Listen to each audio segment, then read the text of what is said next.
Welcome to Uncomfortable Growth, the podcast where we get comfortable with getting uncomfortable. This is a space for real conversations about growth in all the places life stretches us, because growth doesn't only happen when things are going well, because sometimes growth looks like we're barely surviving. If you ever felt like growth was harder than you expected, you're in the right place. Let's get into today's conversation. So, welcome. Yes, thanks for having me. I'm so excited you're here. Welcome to Uncomfortable Growth. Yes, here we are. Yeah, this is season 2 and you're episode 3. Okay. So we're doing a lot of entrepreneurs and businesses on Uncomfortable Growth. I'm not sure, have you ever listened to one of our I've seen them. bits and pieces? Yeah, definitely. Socials? Yeah. So the whole purpose is, I feel like there's a lot of unknown in the world of entrepreneurship, running your own business. And you purchased Sunset Blinds, how long ago now? 2020. 2020. Part of COVID. Oh, that was fun. Yeah. Yes. And because I met your husband, because we had Sunset Blinds with the previous owners do our home. Yes. My husband came in and I was blown away with the customer service that he brought. Yeah, We he's have a fun the guy. electric blinds up high, and there's like a wire that would, like, when it gets cold, it cuts out. And it really, we've had them forever. They're not under warranty. He came in, he didn't charge us. Like, he looked at them. He was beyond. And customer service, I think, in a small community is huge. So we talk about all the good and the bad, but it's really, I think it's really important for, like, the viewers who are watching to truly understand how much you have to get uncomfortable to thrive in business. Absolutely. And, customer service is really the biggest pillar of being an entrepreneur, because if you're not in it for your market or your clients, why are you there? Yeah. Right? So we were grown, like, we grew up, born and raised in Huron County. Okay. But we have a lot of family in Bruce County, and the business stretches, even beyond there. So I think when you grow up in a small community, you have that small town heart. Yeah. And, most people that come in get that right away, and they can feel that and sense that, and they build a nice rapport, and with our staff as well. And then there's the fraction of clients that come in, as you probably see in real estate too, where they're coming in from the city or somewhere else, and whether it's the pace or just really genuinely, like, you're genuinely there for them and you've got their back. And I think that's really refreshing, because they're maybe not used to that as much. Yes. They think, someone's going to swoop in so many blinds and I'll never see them again. And that's not the case. No, you definitely feel that. So let's start at the beginning. Tell me, like, I know you as Courtney, Sunset Blinds, but I don't really know you before, the journey that got you here. Tell me a little bit about you guys, about your family, about how you decided to kind of... Yeah, so our story is actually quite unique. The previous owner was looking for a retirement succession plan and didn't have one. And he was a friend of my dad's, and my dad just kind of kept poking at Ty and being like, you should really, check this out, go out and see what this is about. And he was kind of like, why would I ever want to sell blinds? Yeah. Like, I don't even have, my house isn't even full of blinds. Like, this was, 7 years ago, right? Yeah. And he's just like, but there's just something there. And so it was like, yeah, okay. Like, just in passing one day, they, my dad, my brother, and my husband all farmed together. And just in passing, Ty's like, yeah, set it up. I'll do it. And he was in the automotive manufacturing industry, which, as we know, has had a hard decline in Ontario, let alone Canada. So he was just like, you know what? Let's just do it. So it was set up and it was arranged. And then we lost my dad very tragically. Oh, I'm sorry. In a farming accident. And throughout that process and the grieving and, the social gatherings, it was like, yeah, no, I still want to do this. I still want to do this. Yeah. So he got into that, and he worked in the company for a couple of years, which I think is really important, because if you can't if you can't work your business, you can't run your business, right? So I love that. So he worked in the business for a couple of years, started from the bottom up, and then in 2020 he pulled the trigger and said, I want to do this. Wow. That's pretty incredible. It's kind of like your dad is still a part of the journey because he's the one who pushed you guys. Yeah, and then me, on the other hand, I did not grow up thinking I was going to be an entrepreneur. Right. I always, just envisioned myself working for somebody else and doing all the things. And then I was in the business for a good solid year. And, our kids were getting older. And he's like, you know what, I really need you. I really need you. And I was like, and at the time you think, I've been doing the same thing for like 20 years. What did you do before? I worked in education. Oh, okay. Yeah, public education. That's a tough job to do. Yeah, so more administration. Yeah. But I was like, I don't have a design background. He's like, just come in, do the books. Come in, relieve the stores. I need you by my side supporting me. And I was like, okay, let's do it. And it was a big leap. Yeah. But scary. And then it turned into being in the showrooms again, learning things from the bottom up. Yeah. And having coaching from the staff that have a lot of years experience on me. Yeah. And, just learning something new every single day. And now, yes, I'm in the stores, and yes, I'm doing the books and the marketing and whatnot, but, getting out there and meeting with customers and supporting our sales staff and just really pivoting to whatever needs done. So that's kind of where I came in. That's incredible. Yeah. So family-based, yes, which I relate to. Yes. I feel that huge. That's a big thing for me, is having my family involved in what we're doing, because I truly believe you can make money doing anything, but you can be rich in your soul if it lights you up and you have the people around you who love you, who you love, and love you back most days. A part of that journey. Yeah. Like, you guys have kids? We do. Yep. Our son is 13. Okay. So he's going to be working a bit more with Ty this summer. And then our daughter is 10. Yeah. So it's such a fun, impressionable age. When before real estate, I owned the spa room here in town. And I sold it to an owner, and then she sold it, which totally off track, but totally full circle moment. She put it up for sale. And it almost didn't sell. She was just going to close the doors. And then I brought the new buyer in real estate. Wow. And it was crazy. Sorry, I completely went off track. But having kids involved in the entrepreneurial journey, I say to my kids almost every day, because I have one that is extremely academic. They're actually both very academic. However, one is more book smart, and the other one is more me, like entrepreneurial background.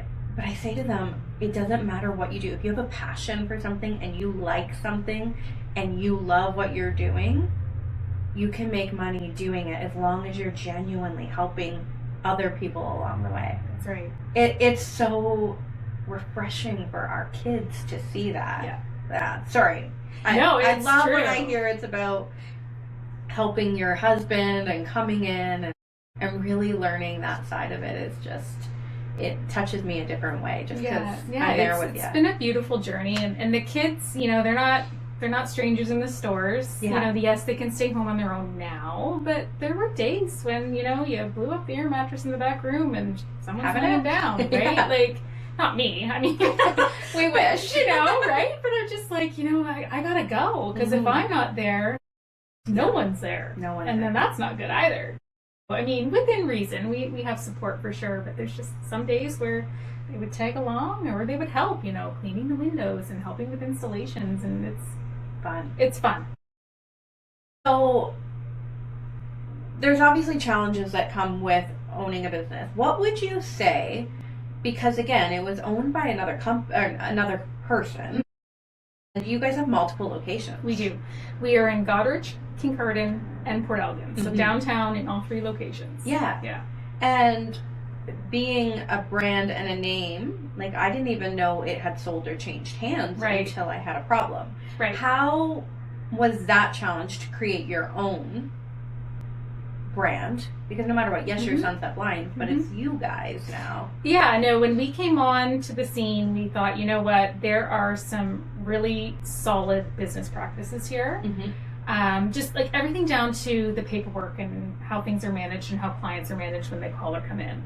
And then, but right away, Ty wanted to do a rebrand, so we did, and we just went with a different logo and gave the website a refresh. When you're starting out, you do all these things yourself, right? So just little things like that, and just getting things out on social media about things that have changed, and even downtown Saugeen Shores or Port Elgin, we had the ribbon cutting ceremony with the mayor, which was really special. And just being out at trade shows and introducing yourself and creating that buzz around you guys. And what would you say is the biggest change you guys have done since taking Sunset compared to what it was? I would say that it was kind of a natural progression, because when we came in, it was COVID. Which was crazy. Scary time. In 2023, the window covering industry had a full overhaul, and the Canadian Health Canada requirements all changed. Cords are gone. Right. Which drove a lot of motorization. And not, super duper always has to be expensive motorization, but motorization options that work for different types of budgets. And I would say that leading up to that point, in both the residential and commercial side, a lot of base things were chains. People were used to chains, cords, they were comfortable with them. And then all of a sudden it's like, what do you mean I can't have that? Or this blind has failed, what do you mean you can't replace it? So I think bringing in more of the motorization products from all different price points, and as well as growing our exterior product line. So we have exterior screens, awnings, permanent awnings, retractable awnings, options for, again, commercial and residential, even getting into, screened in pergolas and things like that. So I'm a little bit biased because you guys did my awning. Actually, the other owners of Sunset Blinds did my awning for the spa room as well. Okay. So that's how it all started for me with Sunset. But then we did the awning out here, and you guys nailed it. It's beautiful. Perfect. It's beautiful. It's classy. I know the process, but let's talk about what that looks like. For commercial, because I think it's such an untapped market. And I think business owners in general need to be willing to kind of invest a little bit. And that is something that is just so easy for advertising. I pay $900 a month for a billboard. Right. Yes, my awning wasn't cheap. No. But if you really think about it, let's say, I'm trying to remember, $5,000. Let's just say, ballpark, $5,000. Well, that's 6 months of a billboard. I'm on the main drag. It's beautiful. It's clean. It's crisp. It's your signage. It's my signage. I'm right out front of the Wiz. Yeah. There's patios. There's people walking by. It's such a good investment, as well as pinpointing and having it that it screams our colors. It screams our professionalism. It still screams our brand. So what does that process look? Let's go into business first. If I am a business owner and I'm thinking, hey, I want to do something budget-wise, where's the range of the budget? How does the step start? What is the process? Right. So the majority of that product type comes from right here in Ontario. So we have a trusted manufacturer that builds and does all the artwork on the awnings when we do require artwork. They do up the proofs and the client proofs them and everything. So we would come out, we would measure, we talk about any obstacles or any changes. Sometimes, depending on signage and awning requirements for downtowns, they have to have approval or permits or things like that, so we can help navigate that process, because we did it at our store too. And you actually, another customer service that will keep me a client of you guys forever is, you told me about Spruce to Bruce. Yes. And I wouldn't have even applied for that.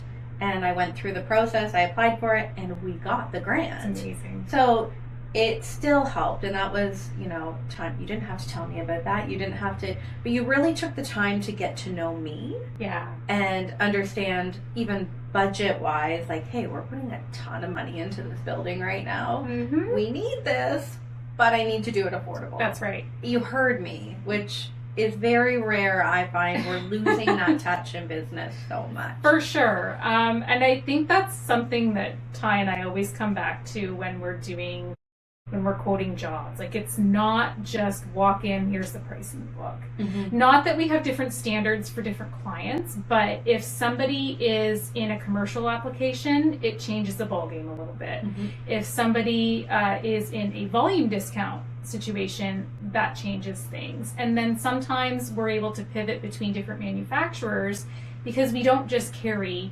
one product line. We have everything from A to Z. And if you're going with a lower budget option, you might compromise quality a little bit. But if budget's more important than quality, because it's still a good product, we're not going to sell something that's not a great product. But, if someone can live without a certain bell or whistle because it meets their budget, like, that's the piece that we really take the time and attention to. Which is really nice, because I feel like in all sales, sometimes it gets lost. The client will sometimes just make the assumption you're going to price out the most expensive. And I really found when I was working with you that you actually took the time. You came down, you seen the project, you were excited about it, you seen me stressed, you seen me calm, you really took the time to at least understand. I even had you price out blinds, and I'm sure you're cringing in here, but still, you took the time to price out other blinds, and as that budget allows, yes, it was really, really refreshing to have that one-on-one consultation. I think is missing so much to get to know the client. You guys nail that. Yeah. And I'm not going to sell someone a blind just because I want to sell them a blind. Right. When you're in their home and they're doing maybe a really high impact, high budget item in a common living space, and they're like, I don't know what to do about the bathroom. I was thinking about just doing window film or something like that. Yeah. It's like, go for it. Yeah. Try it out. If you don't like it, it's inexpensive. You take it down. Yes. And, we can have this conversation in 2 or 3 years. And that's the beautiful part, because we actually had a client come into the showroom this morning from 2023 and said, I'm ready. Amazing. And it's like, yes, I remember you. And I remember the products we talked about. They might have changed. Yeah. But let's see where we're at. And if you would have pushed or made that client feel like, because money's a tricky topic. It out. Like some people say, do you still have that from 2 years ago? We do. Yeah. It might be in my home office, but it's still around, right? Yeah. Like that's the beauty, I think, of just being genuine and kind and being family owned. Like, just really being able to relate.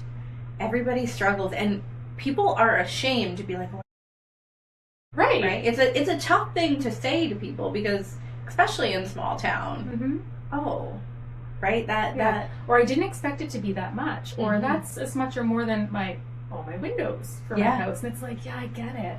So maybe let's just focus on this floor or these rooms. And if you're not sure about that room, like some people say, I don't even know if I want something there. Well, then let's not put something there. Let's focus on these rooms instead, right? Exactly. Yeah. So the biggest challenge in the transition has been, what would you say? You had to pick one. Staffing. Staff. Oh, isn't that all of it in entrepreneurial? We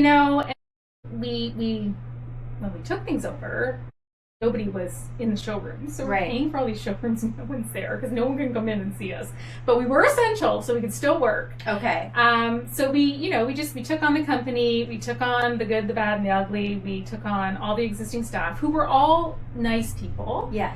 And just over time, we just found that some of their priorities just didn't align with our business model and our ethics. And over time, things just either worked themselves out or, we made a change. But staffing's a tough one. In a small town, in a city, finding good people to work for you that, maybe don't care as much as you because your heart is 110% in what you're doing. Yeah. But somebody who is there to work for you, work hard for you within boundaries, and to be, honest and dedicated, that's pretty special. I think in the entrepreneurial world, I don't see coming to work as work. Right. Right? I see going to the office as part of my life. And I think that's the difference. And as an entrepreneur who's growing their world, like I always say, I'll never retire. Right. I will always be an entrepreneur. I'm always figuring out different ways to do different things. But I need help. So I have to hire people. But they see it as work. They see it as a job, not their life. So it's a different mindset. And it's hard to find people who want to grow with you. That's right. Because if they don't, and I think all too often employers don't value their employees, or there's no room to grow. Right. Or employees plateau sometimes, and that's okay. And that's okay. And sometimes, though, I just had this conversation with realtors, but helping your employees get to a spot where they've hit that top level, right? They've hit there's no more room for you to grow, but I hope that I've helped you grow as a human being, as a person. I see your potential. I hope you see your potential now. And your next chapter is going to help you grow to the next. We don't have anything more here for you, but because we just budget-wise, financially, we're here. Yeah. Like, there's only so far you can go. Or maybe you go into a different department. Maybe they go into marketing. Maybe they go into running your social media. Maybe they go into a different section of the entrepreneurial world. But once they can't, I think all too often it's like, okay, they get tired, they get burnt out, their quality of work isn't the same, calling in sick, and then it just gets to a point where it's like, it's not enjoyable to have them as your employee, but it's also not enjoyable, I'm sure, for them to be working here. That's either. Right. Yeah. There's no spark. And change is constant. And I've been sad in all of my professional capacities to lose staff, good or maybe not the best of what they did, but still great people. When you surround yourself with great people, you're sad to see them go. But I've never not been happy for somebody for moving on to something better or bigger. Yes. And that is incredible. We were talking about this because one of the realtors, we were talking about like leaving old brokerages, and we won't get into that because we're not talking real estate today, but she was saying, I don't know if it's our profession or if I was to be working at Walmart and I was a manager, but theirs offered me, the next level up with a better pay, better hours, better the employees at Walmart are going to be happy for me because I have a great opportunity. Right. And that's what you want to see. You want, I truly believe anyone who works with me, I want them to love the journey. I want them to have learned something from me. I want to learn something from them. We grow until you can't grow anymore. And if you can't pivot in a different direction, instead of letting it go flat, and instead of building up I won't say resentment, let's say annoyance of the employee having to come to a job that doesn't light them up anymore, and the employer feeling frustrated that they're not lit up anymore. Right. Sometimes it's better just to part ways on really good terms and find that next chapter. Absolutely. Yeah. Yeah. It's like I said, growing is an evolution, and if you're not growing and learning something new, you're not moving forward. There's opportunity though. Do you feel this there's opportunity from every person that you work with, even in the spa industry, going from spa to fitness to real estate. Every challenge, and staffing, I would always say, is probably the hardest. It not because you don't enjoy the people you work with, but just because you do become attached to them, right? I'll never forget when I owned the spa. The girls I worked with, I see them more than I see my family. They were a part of me. So when you lose them, good or bad, because there was many times I remember an employee I let go and I let emotions get in the way, and I didn't handle it very professionally. This was 15 years, 20 years ago now, but still, I didn't handle it the best way because I seen her as a friend or as a family member, and I felt betrayed. Instead, I should have seen her as a business versus, but it was a huge valuable lesson that I took from it, and I learned something from it, and I never made that mistake again. So there's opportunity in every situation. Definitely. And I think that is key with being an entrepreneur. That is key with running a business. It is, because, you know, no matter who you are and what your job is, when you walk through those doors, you're there to do your job. Yeah. You're not there to, you know, fixate on other things that are going on. And, you know, people are compassionate and they care. But at the end of the day, we're there to get the job done. And you're being paid. That's right. And that's the tricky part too, right? Is you're paying out of your paycheck. That's what people forget when you're an entrepreneur. Like, I pay everything to run my business out of all the work that I'm doing as a real estate agent.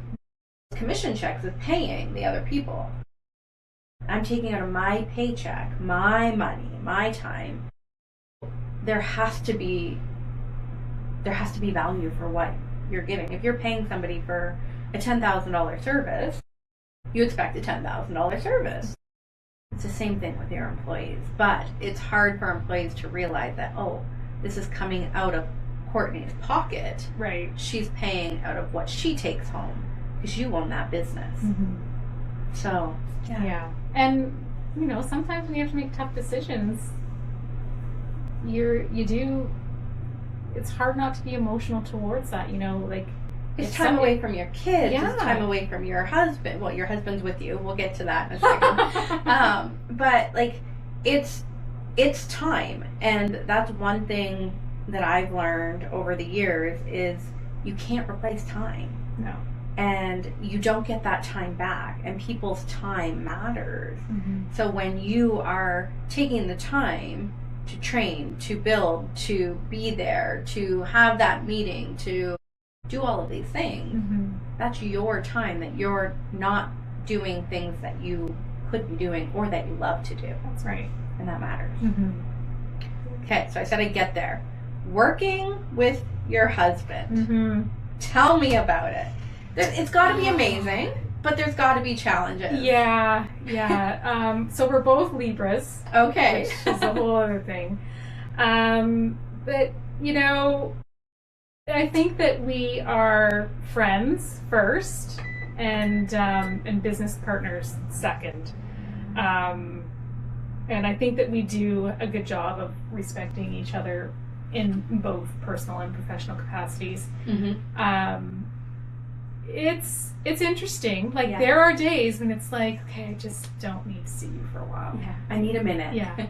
I love you, but do you want to come with me to see this client? No, I think you can handle it. Yeah, I'm good. I want to have a bath. You know, overall, it's pretty good, and I think, you know, we protect the ones that we love, and, you know, we want to support them as much as we can. But yeah, we have our routines, right? Like, we actually don't cross paths as much because we're in different towns on different days. Okay. Which is good, because sometimes it's like, I need you to handle this, or I need you to deal with this, or whatever, which is great. But it's when you get home and it's like, where's the line in the sand? It's like, how do you turn work off? Like, that would be, and don't get me wrong, Rob is very much a part of this real estate office, very much, and we plan our systems together. But he is not a realtor, right? So when I am dealing with clients and sales and all of that, he doesn't get to chime in on that end of it because he doesn't understand it. Right. You guys, like, how do you draw that line? And if you're giving advice to anyone listening that is a husband and wife duo, how do you draw that line from turning work off? Because like we just said, it doesn't feel like work, right? It's life. It's true. I mean, I'd be lying if I said we didn't work 7 days a week. The work turns on before we leave the house. It turns off, you know, at some point when we're home. Sometimes it's just establishing, okay, there's these things we need to talk about, and then that can wait. So, like, this is family time. This is, you know, work time.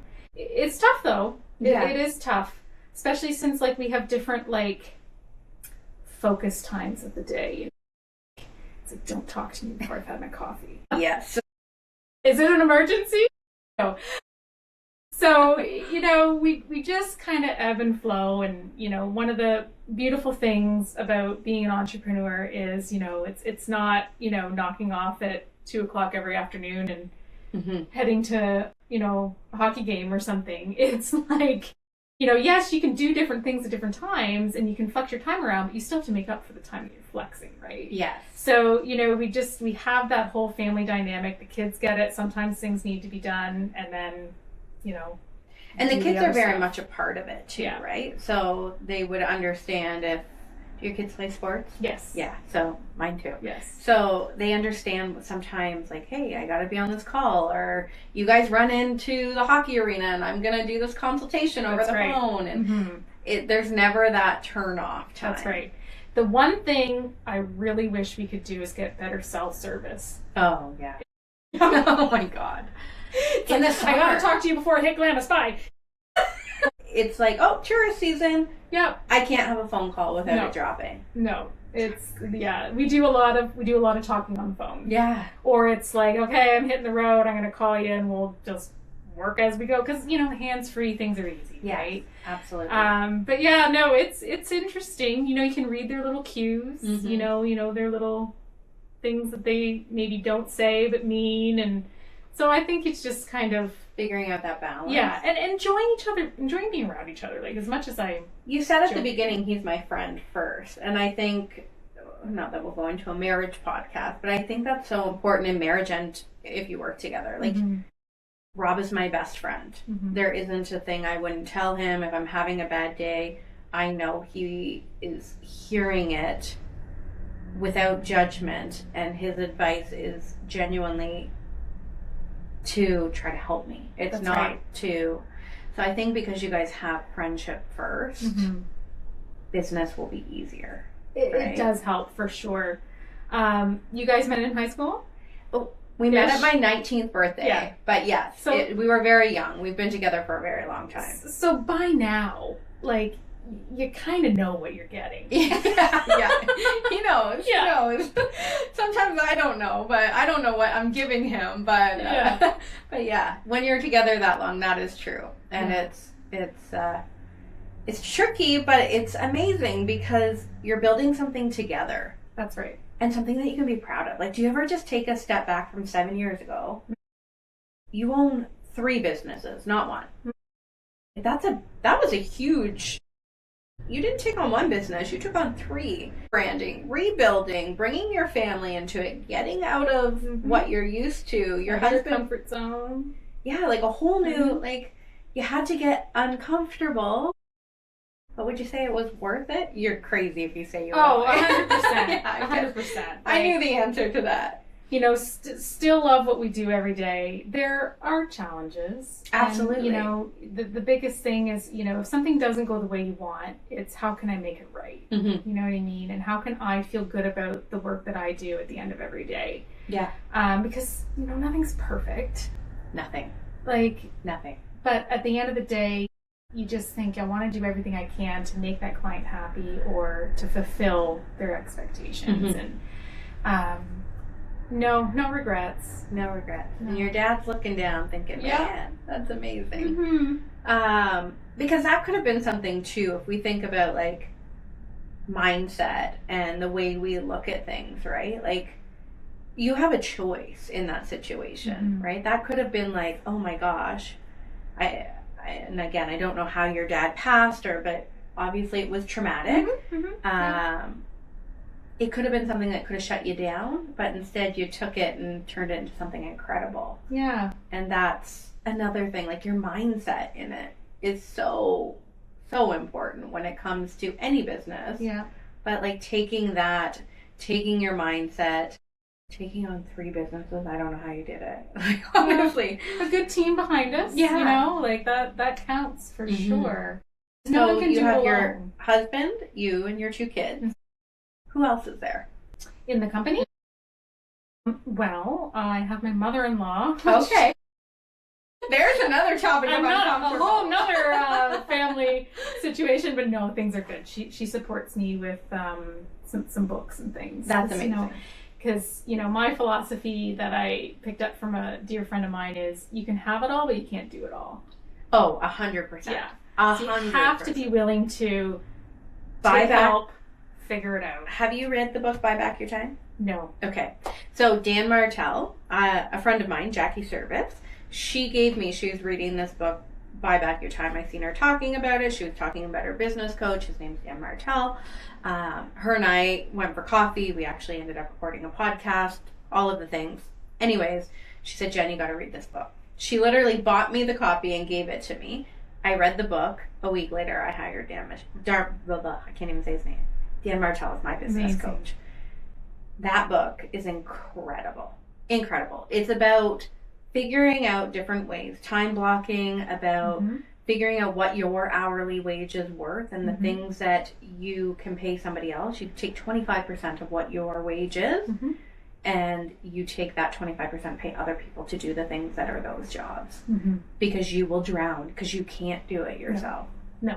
And at the end of the day, someone always gets let down. Oh. If that's what you're yourself trying to do. Yeah. Right? Like you end up letting yourself down. I think that's the hardest thing is you put so much pressure when you're running a business. Definitely. And you see other people running businesses that are crushing it. They have their days as well, but they're crushing it. And then you compare yourself and you're like, well, why can they do it? And I feel like I'm drowning. Because the silent drowning behind the scenes that the general public doesn't see as a business owner, there's days where it's like, oh my gosh, not just business, being a wife, being a mom, being a coach, whatever it might be, being a mentor, being all of these hats and running your business. And then you ticked off a client today and that's on top of it. Nobody sees all these balls you are juggling.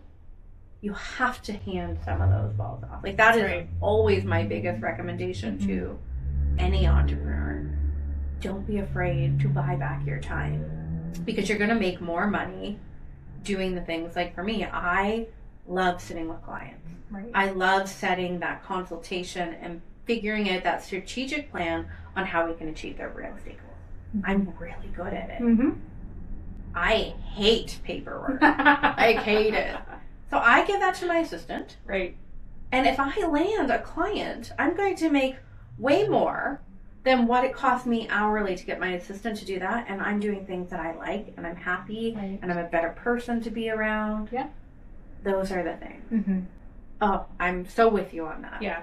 You can't do it all. No, so we're talking about your team. You want to, but yeah. Yeah. So you have your mother-in-law that helps. Yes. Yeah. So she's behind the scenes helping out. And then we have in the stores, there's a customer service person in each of the stores. Some are full-time, some are part-time. Okay. So that's roughly, 3 other individuals on our team. And we have a full-time installer and we have a full-time sales. And then Ty also does sales as well as all the other things. Right. So yeah, and then there's times like, this week we have a big thing going on and all 3 of the guys are all hands on deck, Right. So it's being able to pivot and step in where you're needed and, do everything from take out the garbage to make the follow-up calls, right? So yeah, we do have an incredible team and we're lean enough, but growing. So what's the plan for Sunset, all 3, I guess, but let's talk Port Elgin because most of our listeners are this area. Yeah. What's the plan for Sunset in 2020? What are we? 2026. Crazy. I mean, obviously we want to grow sales. Yeah. We'd like to do more networking with real estate agents like yourself. Yeah. We would love working with you. So we'd like to get in on some of the newer builds if we can. And just, continuing to expand the product offering. Getting into more drapery and stuff like that. Yeah, it's really coming back. It is coming back, yep. I see it everywhere, and it's beautiful. Staying on top of the trends, carving out the time to go and see what's new and happening in the industry. What would you say right now for blinds or drapery, like what is the hottest trend right now? Like I know the California shutters were huge forever. Yeah. They still are very popular, beautiful. especially in mine. beachy towns, which all of our towns are beachy towns. Yeah. We do a lot of cottage things too, and some cottages are your traditional cottage, and some are full-on homes, which is amazing. Yes. So yeah, I'd say the shutters are still really popular. They're great for our climate, but I would honestly say roller shades have really changed. Yeah. Okay. Just they're classy, they're textured now. They can still be very commercial if that's your budget or that's your environment that you're working in, but they're really pretty and they can be really sleek, very contemporary. Awesome. So, and then with drapery, for budget, like I think drapery versus California shutters, let's say. I would think drapery would be way more expensive than shutters. Yes. Okay. Yeah. I guess it depends on the size and the fabrics and whatnot, but we found some pretty solid manufacturers that can do the custom work, which I think is at a reasonable price. Yeah. Some of our manufacturers that are further reaching, they're just not in everyone's budget, right? Yeah. So we do have a workroom out of Toronto that we started working with for Roman shades and drapery. And I can't get over as a real estate agent, bringing in blinds, like the amount of value it brings when somebody is purchasing a home versus new. Like I've sold a ton of new homes and I've sold, I don't like to call them secondhand homes, but residential homes that have already been lived in. And one of the biggest things, as long as the homes are relatively similar, if the home doesn't have blinds versus a home does have blinds, people will lean towards the home with blinds because they don't want to have to do the purchase of doing the blinds in the home. It increases the value of saleability more so than price point. But if anybody's listening that wants to sell their home, I would highly recommend, even if you get in, a middle line, it doesn't have to be. It makes such a difference when buyers are going through a home. It's like, we get all the blinds, we get all the drapery, we get all the curtains. Oh my gosh. And it finishes a room. It does. It creates warmth and texture and security, right? Especially if you are, we have neighbors or you're just worried about people being seeing exposed, right?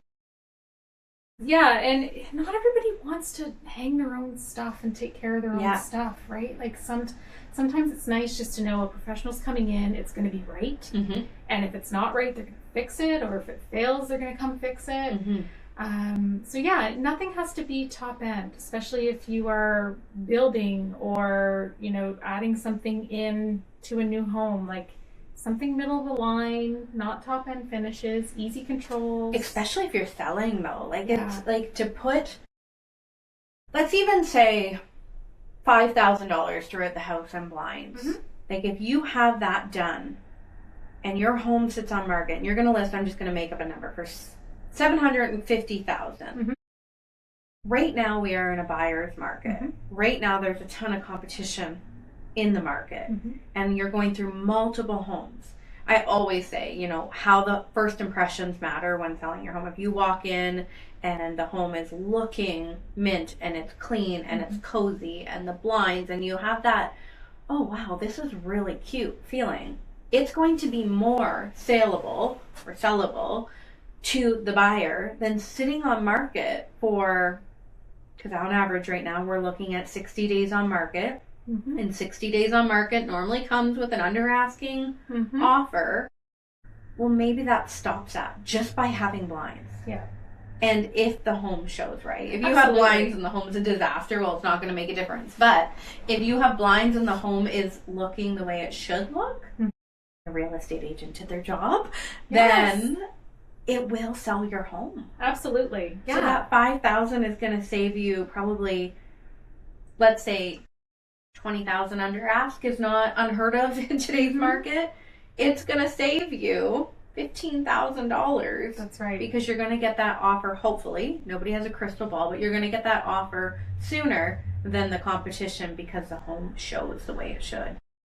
Yeah, I mean, we do have clients come in and say, we've got this home, I like what I had in my old home, I want to change everything. That doesn't happen very often. Right. You know, usually people are grateful to come into a space if it, like you said, shows well, Yeah. it has all those comfort elements that they're looking for, you know. Or it's easy to elevate what's already there, Yes. too, right? Have you come in, do a consult, be like, hey, I don't have the budget to redo them all, but I'd really like them to be elevated. Yeah. What can we do? Exactly. Like that is, and it's something you've offered for our clients in the past where you'll come in and do a quote for buyers and sellers. We have you in our buyer's guide. We have you in our Your Next Move magazine where you'll come in and do a consultation, not just for my clients, for any real estate agent clients, to be like, hey, this is what it would cost. Your home's going on market in, unfortunately in real estate, everything's fast. In a week, we can't do a week, but in a couple weeks, let's get this at this cost because you're selling. You know, let's do it on this budget, but it's still going to elevate and bring it all together. Definitely. Yeah. And I think being able to get there quickly and be here for, you know, the buyers in that case is really neat because, you know, it's very easy for a big box company to sell somebody something and then walk away. Yes. There's nowhere for me to go. You will find me. We know where you are. Yeah. Well, here's the question then. So let's say I have a buyer. They go through a home. They bring an offer on the home and they say, I call you and I say, hey, Courtney, they want to get a quote for blinds. They have you in before they get possession of the home. What is the turnaround time? And let's just say middle of line. I know this probably depends on what's in stock. Let's assume everything's in stock. What is the turnaround time for a buyer to order the blinds and get them installed for their new home? I mean, we usually say a month is comfortable. Okay. Most people have that to work with. Yeah. And if they don't have possession, sometimes we can come in with an agent or, you know, under certain approval with a builder or whatever to get what we need. Or, you know, if something just doesn't go according to plan, you know, we can put up something temporary so that they're not feeling exposed once they do get possession. Because when you have, here's your keys, there's a snowball of stuff going on, right? You know, everyone would love to have their blinds installed the day they get the house, but sometimes that doesn't work, right? Yeah. So we definitely have some manufacturers, depending on the situation, that can turn it around quicker. This time of year, it's a slower season, right? Like our cottages are all packed up and gone, and building is still happening, but not at the fast rate it was during the spring, summer, and fall. So, you know, different peak times of the year can cause certain delays. If there is a delay in a material, you know, we can pivot and pick a different material if that's going to help things. Well, and buyers normally, when they bring an offer, I know there has been the time we've done a faster close than 30 days, but normally it's a 30-day. Hopefully, lawyers kill me when we write an offer and it's a 2-week close. They do not like me when I do that, but it doesn't happen often. Normally it's 30 plus days. Then, you know, buyers, you guys reach out to your agents, book one of your walkthroughs, get Courtney through to do the quote and get it ordered. And then when you do get possession, you could be in there within 30 days, maybe a little bit longer depending. Yeah. And we can prioritize certain things, right? Right. Like we know when things are shipping and sometimes where they are and, you know, when we can expect them. So we can plan. Right? Which is nice. And that all would come into your buyer's consult or buyers or sellers. Yeah. I think sellers don't take advantage enough of doing proper window covering when selling the home. Right. I just think it's such a, if you want your home to sell and sellers want to get what they want to get, then we need the home to represent what they want to get. And window coverings is huge. It is, yeah. And like you said, it's one thing they wouldn't have to worry about. And same with new builds. Like, let's go into new construction for a second, because I won't say who because I don't work with them anymore, but I know there was new construction I was working with, and you went in and you did all the measurements. Like, that's a huge advantage, because that's one thing when I take clients through new builds, Normally, they don't get their appliances. They don't have their window coverings. They have all landscaping to do it. Like, it's all these things. Yes. And as a realtor, I go through it with all of my buyers. I'm like, okay, let's figure out this house that we went through that's $800,000. Now we're going through this build that's $800,000, but we have to buy this. Is this in line with the goals that we set at the beginning of this process? So reaching out to builders is something that could be really, really good. And if there is builders or new constructions listening, you should reach out to Courtney, because it's one of the biggest things that buyers tell me. Oh my gosh, blinds are expensive. If that's built into their mortgage and done ahead of time, it makes saleability on new construction, like, it would be huge. Absolutely. You can justify a fridge and a stove, or you can buy that secondhand, but your blinds matter. They make the room. Where a fridge, yes, you can get a stainless steel fridge. You have a range where blinds can, and I don't mean this negatively, but they can be very expensive. They can, absolutely. Yeah. And it's just such a nice touch to move in and have that done. Every home I've built, they've never come with blinds. Right. And it's expense. It is like, okay, now we've got to go. You don't want to go to the washroom and have your neighbor looking in at you. You have to get blinds. And often the blinds are on the tail end of the building budget. Yes. Right? Because, you have to have running water. Exactly. You have to pass inspection and do all these things, and then the blinds is kind of the extra piece at the end. But at the end of the day, it is comfort, it is security. Yeah, it's huge. It's one of the top things any new construction home I take people through. There's quite a bit in Port Elgin right now. It is the first thing we say is we have to pay for the blinds. The second is the appliances. And now a lot of builders are putting appliances in, but I almost wish they'd flip it and put the blinds in. Just like set up a package with Courtney. Yes. And we do. We have packages. Like, here's your high, medium, low. Yeah. And, whether that's for the buyer or for the builder, it can be a very quick and easy process, because a builder doesn't really want to go through fabric books. They just want to say, I want that. Yeah. Like, here, okay, we have a $5,000, a $7,000, and a $10,000. And you're going to sit down with Courtney. Builders, you can send your potential people that are building their homes with you, send them to Courtney, and she can pick what they want. If they go above that, then they go above that, and Courtney sends you that invoice. But it is such a huge advantage to have that in your build. As somebody who has built 3 times, it drives me crazy that I have to do blinds after. Yes. So there's my little rant for all of our developers that are listening. And we've had a lot of buyers come in and say, I'm building a home from this builder, and they come in Sunset Blinds. We're right downtown. They have everything they could possibly want to look at their disposal. And then it's like, okay, this is what I like. And then we say, okay, we'll now bring this to you and figure out, does it meet all your needs in your space, right? Exactly. Yeah. It's a huge market, and a huge benefit for the buyers. Somebody who sees that side of it often. It's definitely an untapped market too. Yeah. So I'll definitely keep that in mind on that side of it. So as we wrap up, we went over quite a few different details, and this is what I love about this, because it's so just conversation. Yeah. I try not to take it more than an hour. I'm not even sure what we're at. I need to put a clock up there so I can see the timer ticking. That'll make it a lot easier.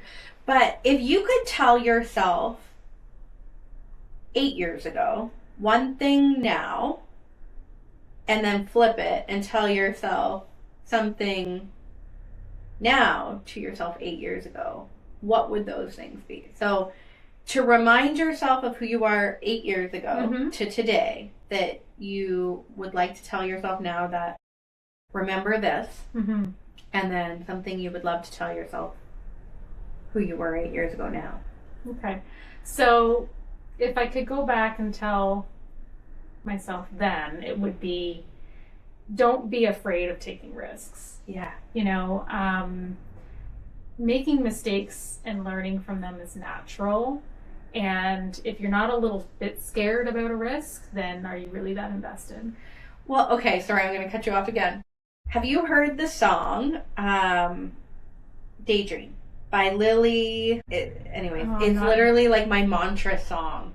And there's a line in that song that says, if it doesn't scare the hell out of you, it's not big enough. It's supposed to scare you. Mm-hmm. Yeah. It's supposed to be scary, but it's so amazing when you achieve it. Absolutely. Like, you're running 3 businesses. Like, how freaking incredible. Would have you thought 10 years ago you would be sitting right here, right now? No, not at all. You know, because you're in a different state of mind. Yeah. Before jumping into entrepreneurship. And mistakes are, as much as in the moment, because I am somebody who spirals and I love to have meltdowns, but mistakes are amazing.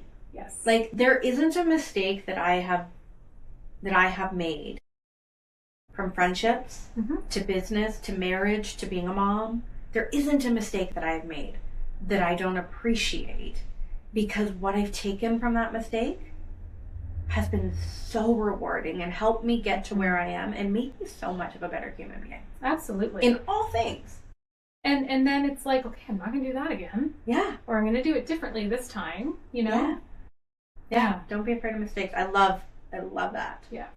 Okay. And then the other way around. Okay. Because we get busy. And this is something that, it's weird. It's a weird question.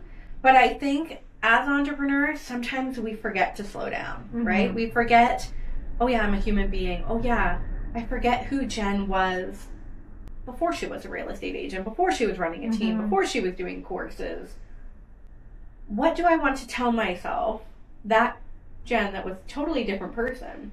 What does that Jen want to tell this Jen right now? Yeah, and you hit on it earlier. Like, time is a thief.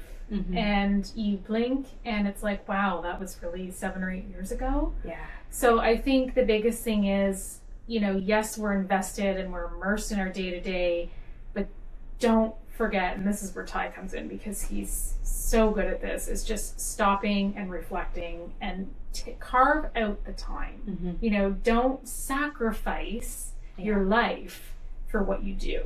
Yeah. Right? Make it your life. That's right. Yeah.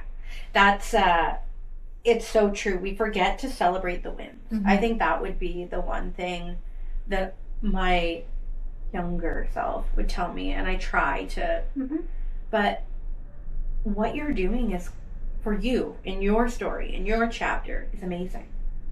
Right? Like, it really is. Like, thank you. Yeah. You are running 3 businesses with your husband.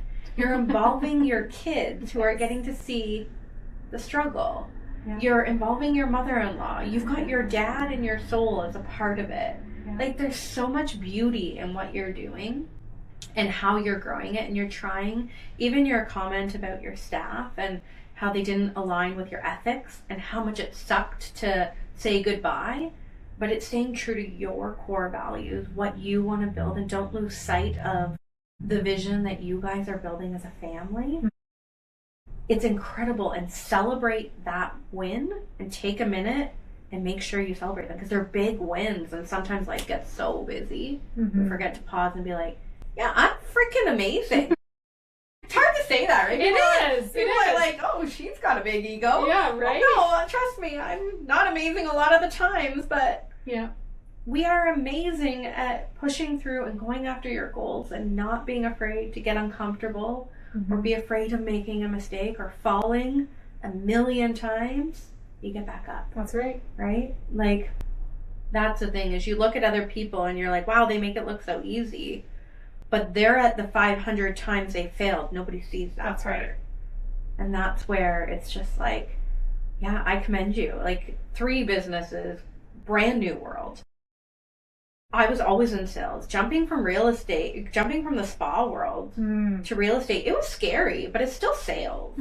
It's still, I had invested in real estate. I wasn't brave enough to go in a whole different, I knew real estate.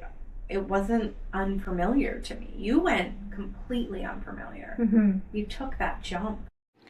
Thank you for spending this time with us. If anything from today's conversation stayed with you, let it. You don't need to have everything figured out right now. Growth isn't always loud. Sometimes it's quiet, and sometimes it's simply just choosing to keep going. Wherever you are in your journey, whether things feel heavy or hopeful, or somewhere in between, you're not behind and you're definitely not alone. Take what you need from this conversation, leave the rest, and trust that everything will be okay. Until next time, be gentle with yourself. I am Jen Lamont, and this is Uncomfortable Growth.